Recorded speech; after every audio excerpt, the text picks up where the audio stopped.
بینران البته هرما کردستان لدورک گلک آلوس ایکیش گرینگترین دورن اولها ین تنایه لهرما کردستان هزینوی پلیس و آسایش کام گریده وزارت نافخانه جوات آسایش هرما کردستان یا پیشمرگی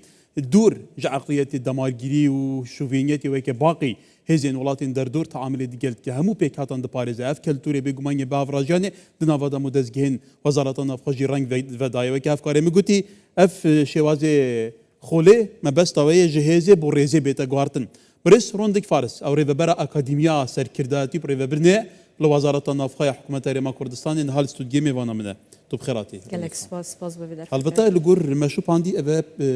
پروسه کی گلکی گرینگه یعنی ما بس توی في پروسه چه که بیتر بحث کی دست بکی سپاس ببیدر فته بری اسب والله ما پرسیار جناب تبدم سر خوشیل وان قربانیان چمچمالت کن هیویا سلامتیشی بو همی خلک چمچمال تخازین هیوی دارم سلامتی در بچونو کارمندت مجید خدمت دانه بو پاراستناگیان سلامتی وان بو پیش اویز جواب پرسیار جناب تبدم حس کم ناو وزا چونکی پروژه کا گرنگ افرو قناغوی دو هات جبجه کرنه دست بکی از سپاسیا همی هزت آسایش ناخوب کم و کو اکادمیا سرکرداتی و برای بردن وزارت ناخوب و او رول کارای او ویرای اف قناغو بارودو خد آبوریت قرص هاتیا بردم کردستان وان خوراگیریه که رشد نواندو کار خدا بردام بو مسپاسیا همی او برپرسو پسپورو اکادمیستات کن که پروژه ایک بی یا بیروکه ایک بی لدریجایی تمنت کابینت حکومت هرما کردستان خدمت پیش و بردن پلیسی کرنه او رو که پروژه که گرنگه چارچه و حکومت هرما کردستان که کار لسر هندت که پروژه ریفورما کرته پلیسه که جناب وزیر ناخود هیوا اکتبر 2025 رضامندی سردای پروژه بناو پروژه ریفورما نشتیمانی پلیسا کردستان البته او راهن افراحاتی انجام دادن قناغ دوه بو قناغ یکی چی از حس کم بگریم و بو میجوا اف پروژه چوا بویا و چوا دست بکریه چون که اف پروژه بری اوی پروژه وزارت ناخود پروژه خلکیه و پروژه بو خدمت خلکی ام يعني دروش مكمام هم جد ديجن خلق بوليسة بوليجي خلقه ميجو أف بروجي هيفا شاشة 2025 دما ما راهنان بو زیادتر ل 2000 هزت آسایش ناخو انجام داد اکادمیا سرکرداتی و برای بردن هفکاری دیگل دسته آرایشکاری یکیتیا اروپا که کمال آرایشکارن لچند ولات جدا لیرد گل وزارت نافخو کارکی استراتژیت کن بناو چمکشین و تگورینی هزی پلیس با رز گرتن نزیک بونا زیادتر و خدمت کردن زیادتر خلکی اف پروژه ناوروکاوی چیه پشتی جناب وزیری اف پروژه ها تجیب جی کردن کلتورشین لجنه یک پیک اینا ام چاو بشین خدمت زیادتر خلکی بکن چاو بشین به شوازه که سردمیانه دگل خلکی معامله بکن او لجنه او بو چند کسک بیروکین برای همی کم کرن که شوازه بتب کارینان و همی گرنگتر او بو مسعود لازمون کسی در وزارت نافخو ورگرتن چه اکادمیز بن چه سپورت و اکادمیست بارزانست پلیس بن او بون دسته راوشکاری که اروپا او داخلی پروژه بون و جه خوشحالیه که یک لو راوشکارت در حکومت هرما کردستان عمیده که پلیس ولاتی که اروپیه که برای سامان حسنه بجدارید و پروژه داکر هات نویساندن و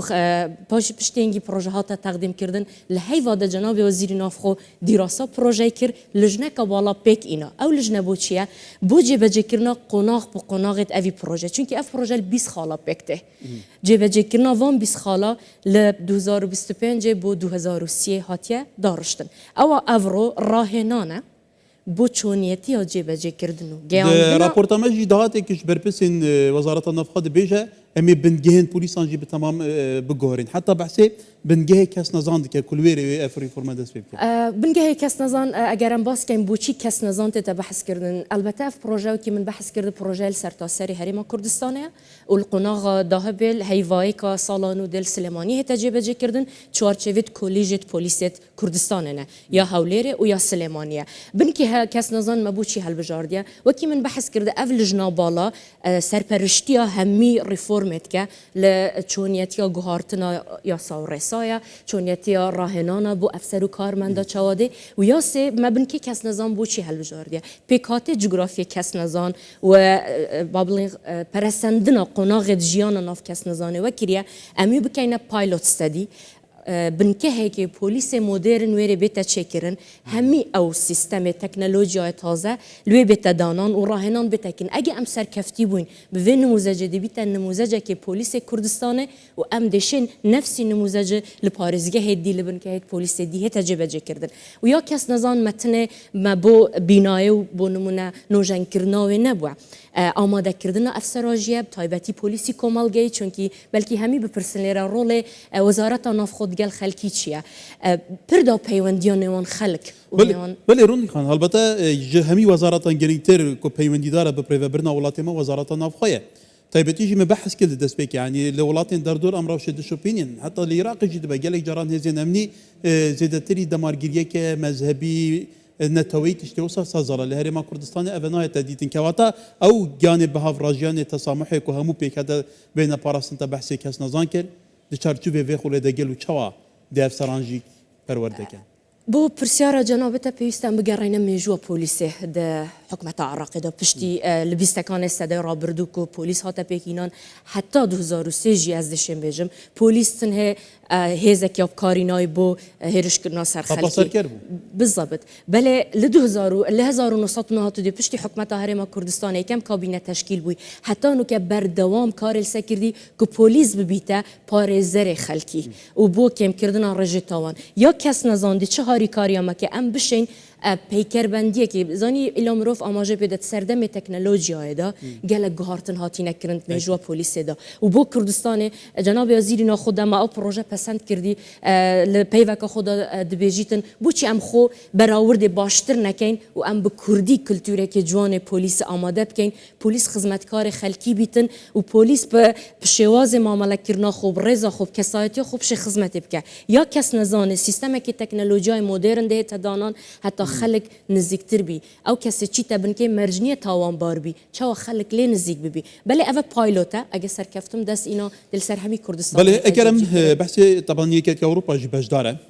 گلو سر آستی ولاتین پیشکتی پیوندی دو چناب تایبتی بونه منوپولیسین انترپول جیانه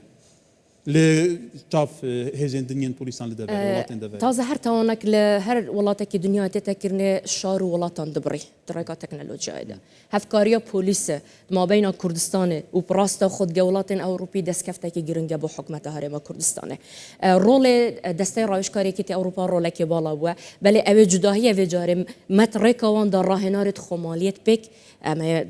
چارچوی پروژه ده مراهنانت بو راهنرا انجام دای حتی مراهنری کردی هبی بو اف کلتور تازه هز بورس اف راهنره دیوانه هیدنف همی بن که دی زور گرینگ راهنره که کرد سیستم که نو دولتی بشه سیستم پلیس کردستان رگ بخیته و بس حس کم یعنی سمرایز قصد خوب ویب کم لجنه بالا هی بو رگ خستن و چاکسازی و دارشنوا پیکر پلیس لجنه دیه هی بو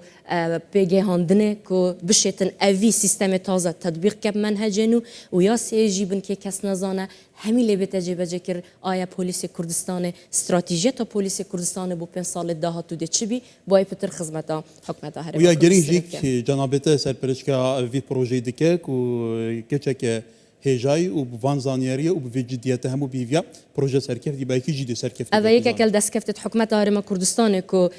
رول خانمان برزدن خینیتون و راستید وی پروژه دیجا هم افسرت خانم تیبون راهنر و هم رجکی زور خانما و بردام جی پیگت بالا دادریم با خانم تایبتی ناف وزارت ناف خود چون که وزارت مال نزدیک بونا خانمان دناف همه خانوادان دا امن و آسایش لگرکی با سر سنورا پاریز راوتر دیگه گلکس واس. بله بريس روندك فارس ريفا برا أكاديمية سركزاتي وبريفا برنيل وزارة النفط جلس باس جلكس باس تمام.